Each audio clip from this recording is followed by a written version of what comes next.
Assalamualaikum warahmatullahi wabarakatuh.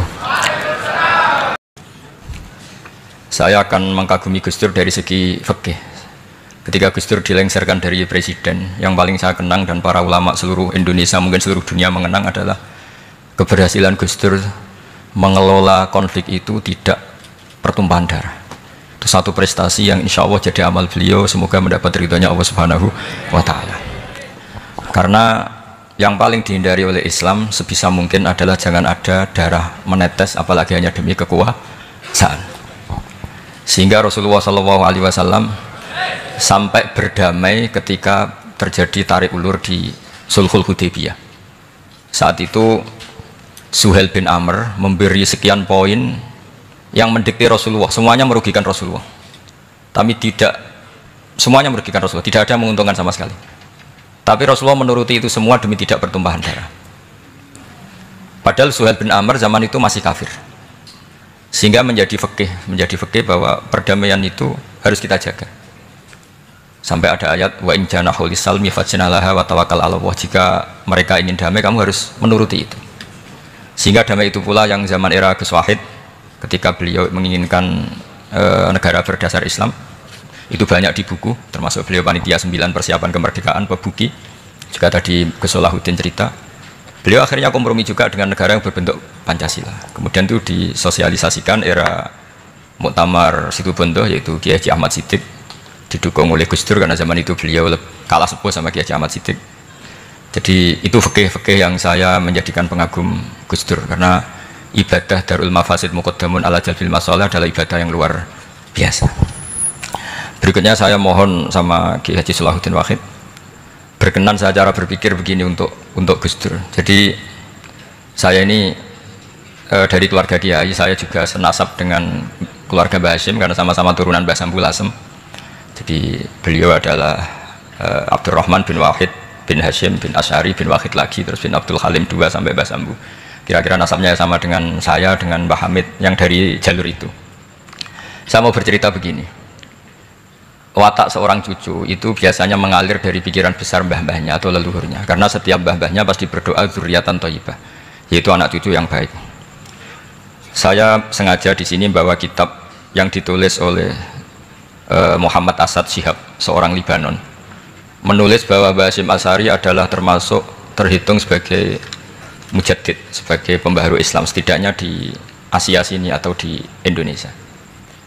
Di sini ada kitab ini diterjemah beberapa kali, sebagian oleh Kiai Haji Mustafa Bisri, sebagian oleh Kiai Sodik Semarang. Saya punya edisi asli, edisi Arabnya, karena saya dari awal ingin ngaji sama santri-santri Tebu Ireng, karena buyut-buyut saya itu termasuk gurunya Mbah Soleh Darat. Jadi buyut saya yang di Kudus, Pondok Damaran itu dulu Mbah Soleh Darat pernah ngaji di situ, dan Mbah Hashim kecil pernah ngaji sama Mbah Soleh Darat. Dan tentu biasa itu dalam ilmu sanad, guru-guru saya indukannya di Mbah Hashim juga pernah ngaji beberapa ulama di Pantura. Dan saya pastikan di antara perilaku atau manhaj Mbah Hashim adalah, ini saya baca guru-guru beliau, kemudian ada perilaku yang persis ditiru Gus Dur. Jadi itu bukan sekedar bukan sekedar mitos atau kebetulan, beliau punya pilihan-pilihan yang dipilih sampai akhir hayatnya. Di sini ada cerita proses Mbah Hashim ngaji, kemudian pernah ada seorang Jerman mau belajar Islam sama Mbah Hashim, kemudian ditemui beliau dengan sangat hangat. Ketika sudah mengenal Islam secara detail, ya saya ulang lagi, ketika sudah mengenal Islam secara detail, beliau menghentikan, kamu jangan tergesa-gesa, kata beliau, kamu harus menerima Islam ini secara al-bayyinah, secara argumentatif, secara logika yang benar, jangan karena terpaksa. Itu pula yang akhirnya Mbah Hashim mendorong khurriyatul fikri, orang itu harus merdeka dalam berpikir. Itu pula yang mengilhami Rasulullah SAW ketika Sulhul Hudaybiyah. Orang kafir yang masuk Islam harus dikembalikan ke habitat kafir, karena itu habitat asli, karena rata-rata dulu suku Mekah zaman itu kafir semua. Tapi yang orang Islam masuk kafir harus dibiarkan karena dianggap kembali ke habitat. Tentu semua perjanjian itu merugikan Rasulullah SAW. Tapi yang unik, Rasulullah itu menerima itu semua. Kata Rasulullah, Sudah perjanjian itu kita terima saja. Akhirnya perjanjian itu diterima. Kemudian tapi Nabi hanya minta satu hal. Orang kafir Quraisy tidak boleh melarang orang diskusi Islam. Akhirnya mereka diskusi tentang Tuhan, tentang agama, tentang macam-macam. Sehingga mereka akhirnya membandingkan, namanya punya Tuhan batu sama Tuhan yang disebut Muhammad. Tentu mereka masih jangkar pakai nama Muhammad. Mereka diskusi. Kalau kita punya Tuhan berhala, efeknya begini-begini. Kalau Tuhan kita banyak, efeknya gini-gini. Diskusi. Yatafawaduna fil hadis. Mereka diskusi secara terbuka. Terus fama ahadun yaqilu syai'an illa dakhala fihi. Kemudian seseorang yang berpikir secara benar, yang mengenali Islam, pasti akan masuk Islam. Sehingga karena mereka diskusi bebas tanpa tekanan, akhirnya mereka memilih Islam. Dan selama mereka Islam, mereka akhirnya ikrar Islam sama ikrar ya cara sekarang ikrar, kemudian menjadi Muslim. Dan otomatis perjanjian itu dibatalkan. Makanya kata Imam Zuhri, guru Imam Malik, maka nafathun a'zuma fil Islam min sulhul Hudaybiyah. Enggak ada kemenangan Islam sehebat kemenangan dalam Hudaybiyah, yaitu orang berbebas berpikir. Kemudian kebebasan berpikir ini pasti mengarah ke mengaku yang benar, menanggalkan yang salah. Tentu orang dulu mendewa-dewakan Lata Uzza, pokoknya menuhankan makhluk, menjadi sadar bahwa itu aneh. Kenapa kita harus sembah batu yang dipahat, kenapa kita harus menyembah makhluk dan sebagainya, dan akhirnya mereka Islam. Tapi dulu kalau suasana perang itu keinginan orang hanya ingin menang kalah. Jadi yang kafir itu hanya ingin menang, pokoknya jangan sampai kalah, nggak pernah berpikir Islam itu apa. Di mana-mana perang itu ya pikirannya menang kalah. Tapi setelah nggak ada perang, meskipun segala perjanjiannya merugikan Islam, orang akan berpikir secara objektif. Makanya fama ahadun yaqilu syai'an illa dakhala fihi. Tidak ada seseorang yang berpikir tentang Islam kecuali akhirnya masuk Islam. Sehingga itu disebut maka nafathun a'zama fil Islam min sulhul Hudaybiyah. Enggak ada futuhat yang sebesar sulhul apa? Hudaybiyah. Ya, kitab ini namanya Wadi'ul Labinat Istiqlalil Indonesia. Mungkin santri Tebireng mungkin lebih tahu ya, karena harusnya lebih tahu. Jadi kalau tahunya baru sekarang ya rada innalillahi wa inna ilaihi rajiun. Jadi saya tidak perlu bangga lebih tahu, karena memang seharusnya Anda lebih tahu. Kalau tidak ya keterlaluan. Ya namanya itu Wadi'ul Labinatil Istiqlal Al Indonesia. Ini saya baca, tapi ini demi Gus Dur, artinya bahwa pilihan-pilihan itu mulai ada zaman Mbah Hasyim Asy'ari. Saya baca satu-satu ya, mulai kredibilitas ilmu beliau, karena dalam Islam itu harus ada sanad. Saya pernah ditanya seorang ilmuwan, Pak Bahak, kenapa Islam itu harus ada sanad? Kita kan orang cerdas, kan bisa berpikir sendiri, ngapain nunggu pikirannya orang-orang gitu. Terus saya bilang, agama itu agamanya Allah dan Rasul. Kalau pikiran kamu namanya agama kamu, bukan pikiran agama, kata saya. Kalau kamu punya pikiran, yang namanya pikiran kamu, tidak agama. Kalau agama itu harus bersanad. Jadi pikirannya Mbah Hasyim sama dengan pikirannya Mbah Mahfud pikirannya sama dengan Said Abi Bakar Sato sama dengan Sayyid Zaini Dahlan, dan seterusnya sampai logika itu sampai Rasulullah SAW. Saya beri sekian contoh. Pikiran yang kita ciptakan bisa salah, misalnya begini. Dulu misalnya Nabi pernah bersabda, al-qatil wal maqtul finnar, pembunuh yang dibunuh sama-sama neraka. Jadi idal taqal muslimani bisayfihima fal qatil wal maqtul finnar. Jika dua orang muslim bertemu sama-sama bawa pedang, maka yang bunuh maupun yang dibunuh itu sama-sama masuk neraka. Makanya kita harus syukur sekali Indonesia itu paling menghindari membunuh, karena kalau sesama muslim membunuh itu ancamannya berat, sama-sama masuk neraka. Bukan sekedar diboyong dari pondok Tebireng, itu neraka gitu. Kalau dibayang pondok gampang, nanti pondok lain gampang. Terus logika sahabat begini, hadza al-qatil fama balul maqtul. Oke ya Rasulullah, kalau al-qatil masuk neraka namanya pembunuh, oke kita terima. Tapi fama balul maqtul, lalu dosanya yang terbunuh itu apa? Wong dia korban kok dia dibunuh? Apa jawabannya Rasulullah SAW? Jawabannya innahu kana harison ala qatli sahibi. Sebetulnya dia juga mentalnya pembunuh, cuma nasibnya terbunuh. Jadi seperti misalnya sampean hasut saya, itu nggak perlu disakeni. Sebenarnya sampean yang inginnya ya menggusur saya, cuma nasibnya tergusur gitu. Makanya kalau ada orang rebutan pacar kok kalah itu udah usah disakeni. Sebenarnya mentalnya dia perebut gitu. Cuma nasibnya kalah gitu loh. Jadi apa ya? Ya tadi. Ya ini penting ya, penting sekali. Jadi sebetulnya ketika duel itu semuanya kan mentalnya pembunuh. Maka dia nasib saja sebagai maktul, tapi mentalnya pembunuh. Karena dia mentalnya, niatnya, komitmennya pembunuh, maka dia sama-sama di neraka. Maktul itu fakta, faktanya terbunuh, tapi mentalnya pembunuh, sehingga hukumannya sebagai pembunuh. Sama kalau sampean berebut itu mentalnya ya perebut, cuma nasibnya kalah atau terebut. Itu soal nasib. Ini saya baca dulu ya, guru-guru Mbah Hasyim supaya clear. Selama ini yang dikenalkan beliau ngaji sama saya Mahfud, saya Khotib Minangkabau. Ini di kitab ini. Saya baca sesuai harokat yang ada di kitab ini. Nanti kalau sampai tidak cocok karena beda madhab, ya nggak apa-apa, asal pinter saja. Karena baca kitab itu unik. Kadang-kadang satu guru sama guru yang lain itu beda-beda. Dan biasanya guru itu nggak mau kalah. Mbah Mun tuh sering cerita, ada kiai maknani wati ini lan wit alu. Itu muridnya gerutu karena pernah mondok itu kok nggak gitu. Pak guru, di kitab saya maknanya itu pohon elu. Lah iya cung wit elu kena gua alu kata gurunya karena gurunya nggak mau kalah. Ada yang guru itu salah baca wal jarodin lan lawang. Muridnya agak terima. Pak Yai saya pernah ngaji itu maknanya walang. Lah iya walang sing ning lawang cung. Itu memang kasus makna-makna di Jawa itu banyak. Karena awalnya memang wis rodok bodoni. Kenapa saya bilang bodoni? Yang bilang Mbah Mun makna Jawa ono bodoni nih. Karena watin itu kan nggak ada di Indonesia. Tapi kiai itu malu kalau gak iso maknani. Akhirnya wati ini wet elu. Tanyakan orang pakar ahli Jawa ya tidak tahu lu itu apa.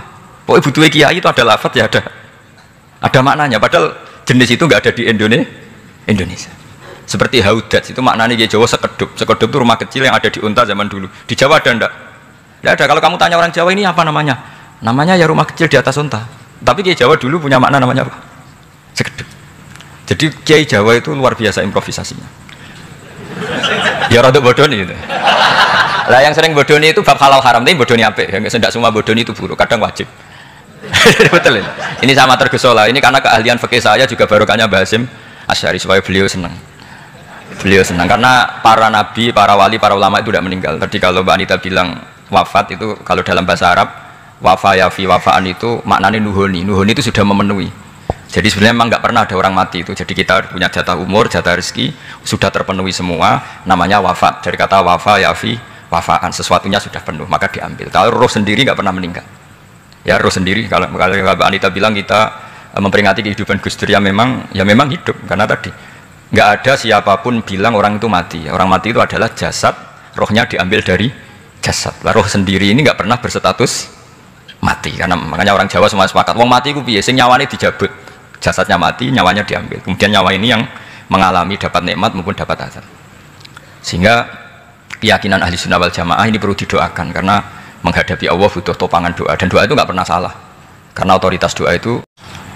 Terus ini cerita akhirnya orang ini sampai masuk Islam. Ketika masuk Islam di antara pesannya Mbah Hasyim, saya ulang lagi, di antara pesannya siapa? Mbah Hasyim itu beliau bilang kamu harus dipikir-pikir lagi katanya. Itu kan satu kearifan Mbah Hasyim ini saya baca karena saya takut ditegur ini. Saya juga nunggu surat kok tidak datang-datang ini kok supaya cepat selesai. Ini bebas kalau ada surat malah kebenaran ini karena sudah mulai nyari-nyari ya. Jadi saya mohon nanti kitab ini bisa dikaji di sini. Nanti saya tinggal di sini ada cerita-cerita sampai beliau berteman orang Eropa, terus beliau macam-macam sampai saya teruskan. Suma arsalatku syirka ila Indonesia 1929 watana qala fi katsir minal mudun wa makata akhiran fi madinati Surabaya bi Jawa Syarqiyah wa min huna badatil hidayah wa taufik taqudanihi ilal khairi. Hadas lautil hadis fil amil alladhi yakti fatratas tirab. Jadi orientalis tadi ketika berteman Mbah Hasyim lama-lama tertarik oleh Islam. Ketika mulai tertarik dengan Islam wa sya'ara bil istiqra aruhi wal amni tam wa kaifa ya'budu rabbahu ibadatan hakikiyah. Terus mulai tertarik dengan Islam, terus konsultasi sama Mbah Hasyim. Jadi tertariknya barokahnya Mbah Hasyim. Orang ini kemudian wabakiyal muhandis itu insinyur Karel von Schmidt fi Indonesia hatnan dalatil harbul alamiyah, sehingga perang dunia kedua selesai. Wa indama qawamal indonesiun dital hukmil al hulandi fi habil istiqlal am wa kana muhandis fi sufufil indonesian tafahu islamuhu li syarika sak terus. Terus ini saya cerita, jadi Mbah Hasyim pernah mengislamkan orang Belanda, orang Jerman, orang apa? Orang Jerman. Terus orang ini hidup di Hamburg sampai akhirnya beliau dakwah Islam di sana. Jadi ini ini pentingnya supaya sampean tahu bahwa Tebu Ireng mulai dulu adalah komunitas internasional. Ya, Tebu Ireng mulai dulu adalah komunitas internasional. Jadi terus ketika ngadepi Indonesia yang dijajah, ini Mbah Hasyim bersama kawan-kawannya sepakat iktikaf di Multazam. Ini saya baca ya. Wa akhiran istama'a ma'a nukhbatin min haula itolaba min zalama alaihi al-had Muhammad Hashim ala ayata'ahadu wa yakumu bi amalin fi lailatin lailan min laili syahri Ramadan. Al-mu'azzam istama'a haula itolaba waladina yantamuna ila iddati qawamiyatin. Qawamiyat kalau bahasa sekarang perlawanan min Afrika wa buldani janubi Asia, Asia Tenggara, wa Asia al-Wusta, Asia Tengah, wal buldan al-Arabiyah. Wa kana al-had Muhammad Hashim Asy'ari ahadahum. Wa waqafu jami'an amamal multazam bil Ka'batil musyarrafah. Wa ahadu wa aqsamul yamin ala yakum bil jihad fisabilillah li ilahi kalimatil islam wa tauhidil muslimin bin nasril ilmi wa tawiyah wa tafaqquh fiddin talaban lil mardatillahi ta'ala la yarjuna min wara'i dzalika malan wala mansiban li anfusihim. Jadi sebelum beliau pulang ke Indonesia itu komunitas Asia Tengah, Asia dekat, Asia jauh semuanya dijajah karena Mesir dijajah Prancis, yang Burma dijajah ini, yang Indonesia dijajah ini, semuanya berdoa di Multazam. Intinya Mbah Hashim itu patriotik betul. Tapi ya religius betul. Beliau berdoa di Multazam. Beliau menyanggupi siap jihad melawan penjajah, tapi saat itu juga berikrar kalau semua itu tidak untuk nyari pangkat. Makanya saya yakin Gus Dur adalah orang saat jabat presiden karena supaya Indonesia tidak chaos. Buktinya apa? Ketika beliau dilengserkan ya santai saja. Wong ngajine wa mal hayatud dunya illa mataul ghurur. Jadi ya santai saja itu. Enggak jadi masalah. Terus kitab ini menerangkan, ini saya baca ya. Li khidmatid duwal alladziina laha musta'maratun. Musta'marat itu dijajah mislu Holanda wa Inggris wa Rusia wa Pernisa wa fiadal amri bidzat ara ana alal muslimin wal mas'ulin khususan. Ini intinya ulama-ulama yang dari timur jauh kemudian sowan ke Mbah Hashim minta fatwa karena negara-negara mereka juga dijajah. Jadi dulu orang dari Jerman, dari mana-mana belajar Islam juga sama Mbah Hashim. Yang negara-negara Asia Timur, Asia dekat itu juga kalau konsultasi kemerdekaan juga sama siapa? Mbah Hashim. Jadi uniknya kitab ini ditulis oleh orang Libanon. Jadi orang Libanon itu saking penasarannya sama Mbah Hashim Asy'ari itu datang ke sini. Ya datang datang ke sini untuk belajar sama Mbah Hashim. Dan diantara belajar itu kemudian sampai sini ternyata tamu-tamunya Mbah Hashim dari berbagai negara. Mulai yang konsultasi cara memerdekakan negaranya karena mengalami dijajah, sampai cara belajar Islam yang benar, termasuk tadi yang Karel von Schmidt tadi yang masuk Islam karena konsultasi sama Mbah Hashim, padahal dia orang Jerman. Terus diantara kelebihannya Mbah Hashim ini juga ditiru Gus Dur, wal haji Muhammad Hashim la yajidu kharojan ayuna kisau same' wal mukhatab bal yurahibu bidzalik. Mbah Hashim orang yang enggak tersinggung ketika pendapatnya ditentang atau digugat oleh lawan bicaranya. Beliau santai, tidak terus ya tidak berontak, ya santai aja. Enggak terus angger dibantah, membantah kiai kualat, enggak, itu enggak ada sanadnya. Nah ini saya pastikan ya bahwa kehebatan Gus Dur itu kita enggak lepas dari barokahnya siapa? Mbah Hashim. Sekali Rasulullah SAW sebagai Sayyidul Khalqi, Sayyidul Anbiya al-Mursalin, beliau yang akui ana da'watu Ibrahim wa bisyaratu Isa. Aku hebat ngene iku barokah dungane Nabi siapa? Ibrahim. Maka ini sesuatu yang saya tekuni, jadi enggak salah kalau bicarakan Gus Dur ya harus bicarakan Mbah Hashim. Sama bicarakan Nabi Muhammad SAW juga harus membicarakan Jadduhul A'la yaitu Ibrahim alaihissalam. Jadi ini kitab bisa dipakai atau digasap ya nggak apa-apa. Artinya gini, gasap itu kalau saya ada ridho jadinya gasap, kalau ridho ya jadinya boleh. Dan menjadi gasap kalau nggak dipelajari. Ya, jadi kalau mau terus tinggo jimat itu kitab Gus Bah sakti, wah ya repot makanya ini. Nah kalau dipakai itu gasap. Tapi kalau nanti didiskusikan sama teman-teman kemudian menjadi baik, menjadi luar biasa, saya ikut ngamal. Terus saya ulang lagi, saya teruskan. Ittisolatuhu itu komoditas beliau. Lahu ittisolatun wasi'atun wa mukatabatun ma'a katsirin min zu'ama'il alam al-islami fi dzalikal ahdi. Fianhum Asy'abul Aziz As-Salibi wa Sayyid Diyauddin wa Syairozi Adwil Injil terus beliau punya perkawanan besar di komunitas internasional, termasuk Syekh Muhammad Abdul Karim Al-Khattabi wa Sayyid Alawi bin Thahir Al-Haddad Mufti Sultanati Johor. Ya, beliau berkawan dekat sama muftinya kerajaan Johor, wa Muhammad Ali wa Syaukat Ali bil Hindi wa Muhammad Ali Jana Muhammad Iqbal yang terkenal di India itu, wa Sayyid Hibaduddin Asy-Syahrastani wa Wazirul Ma'arif Al-Iraqiyah. Beliau berteman sama PM Irak. Jadi kalau Gus Dur dari Mesir belajar di Irak, ternyata dulu mbahnya teman akrabnya Perdana Menteri apa? Irak. Terus banyak waroisu Majlis Tamyiz wa Sayyid Al-Alama Muhammad bin Aqil wa Sayyid Muhammad Jadul Maula wa Sayyid Muhammad Surur saat terusnya itu. Jadi ini nanti saya tinggal termasuk catatan-catatan ini, saya mohon ridho dari Gus Solah dari supaya santri-santri sini belajar Mbah Hashim lebih serius supaya gampang. Kenapa saya katakan harus seperti ini? Dulu Nabi Ibrahim itu diantara anak cucunya itu secara lahir ada yang tidak soleh. Karena anak cucu itu punya otoritas, sehingga anak cucu ini yang menstatuskan Nabi Ibrahim. Sampai Allah sendiri yang meluruskan pengklaiman itu, yaitu ada ayat maka anak Ibrahimu Yahudiyah wala Nasraniyan, karena ada orang yang bernama Yahuda bin Yakub bin Ishak bin Ibrahim. Karena Yahuda punya pola tertentu dalam beragama, terus seakan-akan mbah-mbahnya paling ya begitu. Akhirnya Ibrahim pernah disetatuskan sebagai Yahudi. Sampai Allah sendiri yang ngendikan maka anak Ibrahimu Yahudiyah wala Nasraniyan. Sampai datang Rasulullah SAW yang memaklumatkan saya juga cucu Ibrahim orisinil. Dan saya pastikan Ibrahim itu bukan Yahudi tapi bapak tauhid. Semenjak itu Ibrahim dipulihkan namanya, bukan Yahudi tapi bapak tauhid. Yaitu diistilahkan Nabi millata abikum Ibrahim, semua tauhid adalah nginduk kepada Nabi siapa? Ibrahim.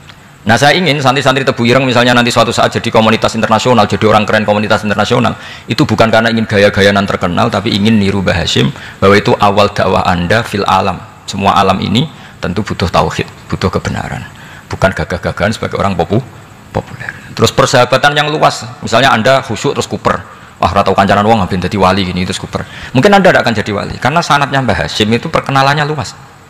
Sementara kamu milih kuper, gak pernah berteman orang, tapi sanatnya sampai Mbah Hasyim itu membingungkan sanat itu. Wong Mbah Hasyim tidak gitu kok kamu nyanatkan begitu. Jadi kalau santri Tebu Ireng mulai sampai yang kamar, terus ngobong dupo, terus memperkenalkan diri jadi wali. Nanti tonggo kamu ngira itu produk Mbah Hasyim, karena kamu santrinya. Kan dianggap cerminan gurunya sampai Mbah Hasyim. Nah kalau ada yang teman-teman gitu harus dimaklumatkan itu sanat mungkotek. Bahwa sanat itu tidak benar. Ini kapan ini ditegur, ini saya sudah mulai menunggu. karena ya repot ini kalau kelamaan ini nanti itu. Terus ini khazanahnya Mbah Hasyim. Khazanah itu ya perpustakaan kalau sekarang. Maktabatuhu. Tu'addu maktabatul khat Muhammad Hasyim Asy'ari min aghnal maktabat lihtiwaiha ala anfasil kutub. Jadi ini kadang harokatnya ya beda dengan bacaan saya, sama nanut bacaan saya saja. Di sini ditulis anfusil kutub. Selalu saya baca anfasil kutub karena maknanya kitab terbaik. Kalau kitab terbaik bacanya bukan anfus tapi apa? Anfas. Ya nanti kamu debat sendirilah sama teman-teman ini bacanya apa. Karena ini kadang harokatan. Kalau kadang harokatan repot. Abe bantah itu kadang sungkan mbek sing aran, orang bantah kadang beda. Lah supaya selamat iki ora saleh mualif khotote sing goblok biasanya gitu kan. Biasanya gitu kalau untuk menyelamatkan kiai itu oh ini yang ngetik yang salah. Padahal kadang kiai ini barang ya rontok salah tapi ya sembol. Daripada suudzon sama kiai kan mendingan sama pengurus.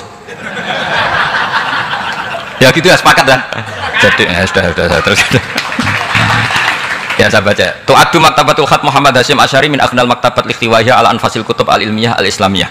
Jadi kalau tadi yang diceritakan para kawan-kawan Gus Dur suka baca. Itu Mbah Hasyim itu kitabnya banyak sekali dan semuanya kitab terbaik.